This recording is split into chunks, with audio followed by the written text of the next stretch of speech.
Malwina, no jesteśmy pod absolutnym wrażeniem, ku inspiracji w takim razie, bo słuchało się tego w sposób niezwykle... Zapierający dech. Tak, Dzień dobry. walczyłaś z blokami mowy, ale jak Państwo za chwileczkę usłyszą, wypracowałaś tę sprawę w sposób niebywały. Ciebie. I to jeszcze takim spokojnym, niskim tempem. To nie jest najlepiej. Been waiting for a lifetime for you. Been breaking for a lifetime for you. Wasn't looking for love till I found you. On the night for love till I found you. Skin to skin. O dziwo się nie stresuję. Bardziej się stresowałam przed występem w TVP3. Bardziej, ponieważ był to pierwszy raz. No i na żywo wtedy. No i na żywo, dokładnie. Mam jakiś taki spokój, jestem podekscytowana, natomiast się nie stresuję. A emocje oczywiście pozytywne, jak Bo najbardziej. emocje są, no powiedzmy to, że emocje zawsze mamy. Niezależnie ile razy będziemy występowali, to ta emocja zawsze jest.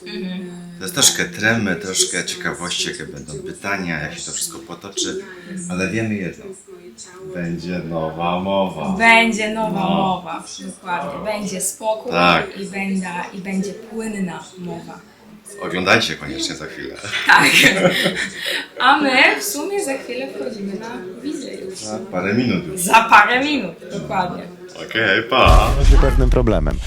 Jąkanie, blokady mowy to często towarzyszy dzieciom, zwłaszcza na początku roku szkolnego, bo jest to mocno skorelowane z emocjami, ze stresem.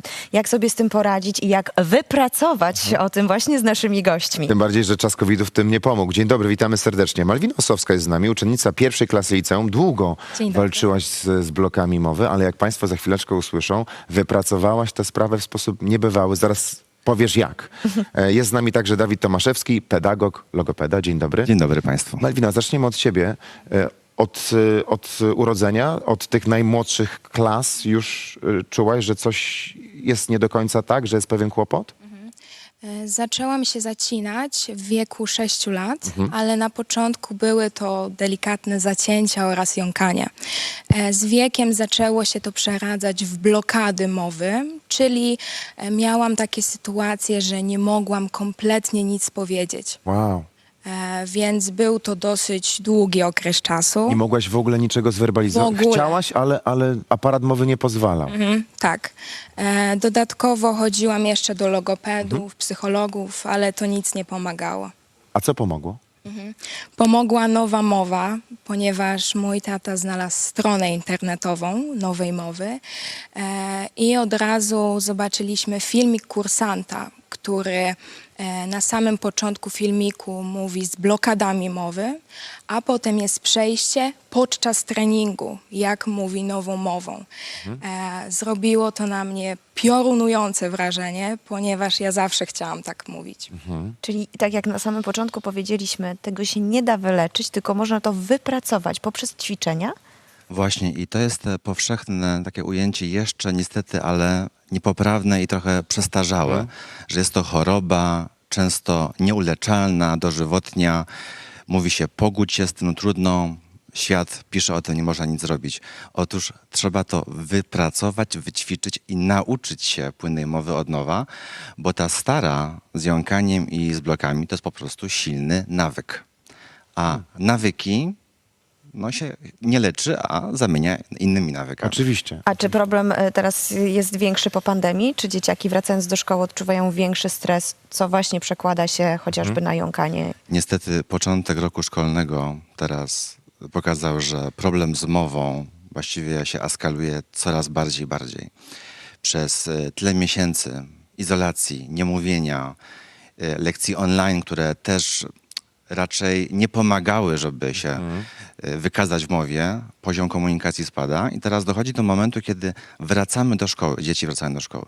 Rośnie poziom emocji, ciało się napina, no i teraz najpierw zacięć, pierwsze reakcje rówieśników, czyli jakieś drobne uśmieszki, co się dzieje, napięcie jeszcze większe, chcemy to ukrywać, dochodzi do silnych skurczów i mamy bloki, o których mówiła Malwina, że nie jesteś w stanie powiedzieć nic, mimo że bardzo chcesz. Czyli Malwino, ty musiałaś całym ciałem pracować, nie tylko z aparatem mowy, bo całe ciało się napinało, tak? Dokładnie tak. Podczas blokady moje ciało się napinało, moja twarz robiła dziwne grymasy, było to widać, to napięcie, a w nowej mowie mówię spokojnie, moje ciało jest bardzo wyluzowane, zupełnie się to różni. Ale czy teraz jakby mówiąc, myślisz, zastanawiasz się, jakby cały czas kontrolujesz swoje ciało, czy już właśnie wypracowałaś nawyk, który pozwala ci na takie swobodne komunikowanie się? Im więcej ćwiczymy nowej mowy, tym wchodzi ten spokój nam automatycznie.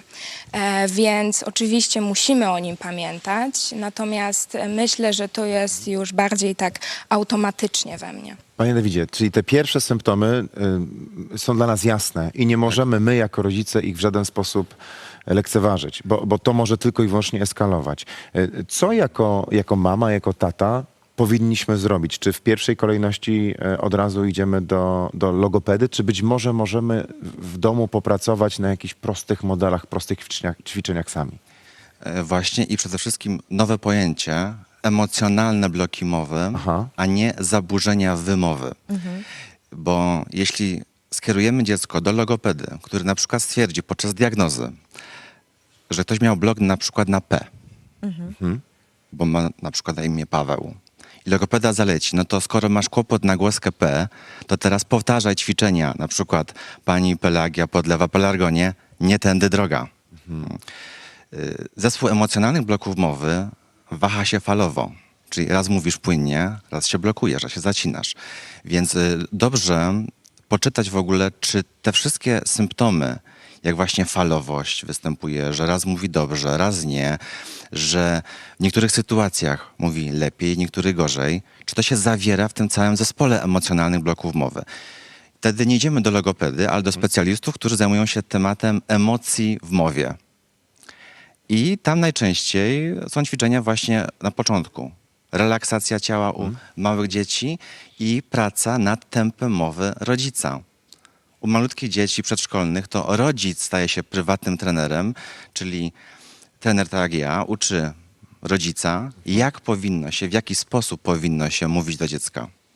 Dzieci starsze, młodzież jak Malwina, już samodzielnie, świadome tego, że same mają z tym problem, no, uczą się samodzielnie technik mowy, kontroli ciała, dlatego że no, w szkole nie będzie rodzica i są właściwie zdane tylko na siebie, więc powinny umieć samodzielnie kontrolować cały proces mówienia. To jest bardzo długi proces, bo żeby wykształcić nawyk automatyczny, tak jak mówi teraz Malwinka, to jest około rok czasu minimum kontroli codziennie swojego ciała.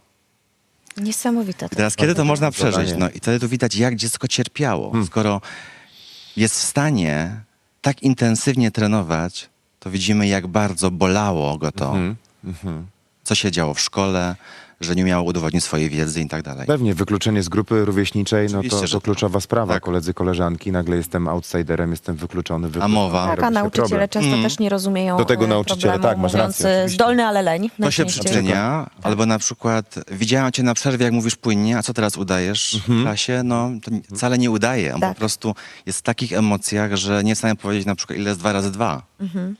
Ale już jest opinia, nie nauczyłeś się. Tak. Ściemniasz. Dyskryminacja. Nie tędy droga niestety. Dzięki za to, Malwina. No jesteśmy pod absolutnym wrażeniem, ku inspiracji w takim razie. Dziękuję bardzo. Dzięki, że do nas wpadłaś. I także dziękujemy, bo słuchało się tego w sposób no, niezwykle Zapierający dech. tak, interesujący. Bardzo dziękujemy. Mam nieodparte wrażenie, że pewnie Państwo także mają potężny niedosyt, więc obiecujemy, że będziemy do tego tematu wracać, bo rzeczywiście ta plaga popandemiczna, tych efektów popandemicznych, jeżeli chodzi o nasze dzieci, to jest coś trudnego na ten moment przynajmniej. z naszego Musimy się rodzicielskiego wykazać punktu wielką widzenia, empatią, ogarnięcia. Robimy zrozumieniem. wszystko, żeby pomóc właśnie Tak, im, żeby dzieciom teraz wróciły do pomóc. pewności siebie. I to jeszcze takim spokojnym, niskim tempem. To jest najlepiej. Dziękujemy bardzo. Bardzo Państwu dziękujemy. Dziękujemy. Been waiting for a lifetime for you. Been breaking for a lifetime for you. Wasn't looking for love till I found you. On the night for love till I found you.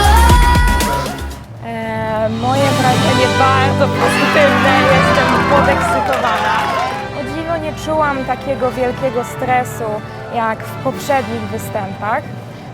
Chociaż ręka mi się trzęsła, ale mam nadzieję, że nie było aż tak to widoczne. Wrażenia pozytywne, prowadzący są świetni. No, same plusy. 10 na 10. 10 na 10. 11. Mimo, że teraz trochę deszcz pada, ale mamy i tak dobre humory, bo takie dni też są dla Was, żeby właśnie byliście lepiej zrozumiani, żeby rodzice wiedzieli, co robić. Tak, żeby Wszystko. rodzice Was wspierali Tak. i szukali rozwiązań, bo właśnie tutaj leży ta rola rodzica, która jest niesamowicie ważna. Tak. Dzięki! A teraz na kawę. Teraz na kawę.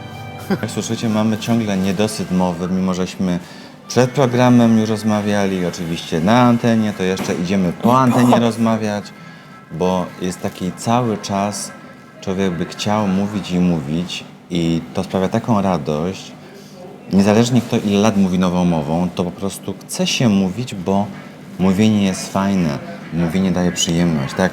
Picie kawy z przyjemnością. Tak. Mówienie, dzięki mówieniu możemy osiągać różne cele, marzenia, możemy normalnie funkcjonować. Mowa jest w każdym etapie naszego życia, więc jak każdy etap życia chcemy przeżyć z blokami. Tak. Jaki to by był ciężki etap właściwie, każdy jeden. Takie podnoszenie jakichś już ciężkich cegieł, ciężarów. Dzisiaj przeniosę 5 ton.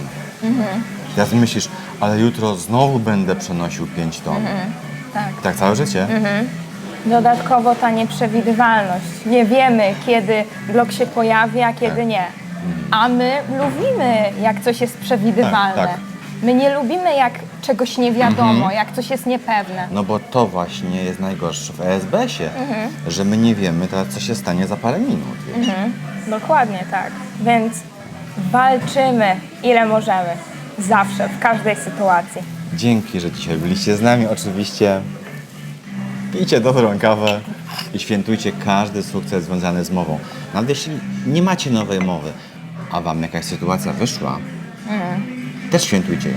Świętujcie i Bo to doceniajcie. znaczy, że właśnie daliście radę. Cześć. Been waiting for a lifetime for you.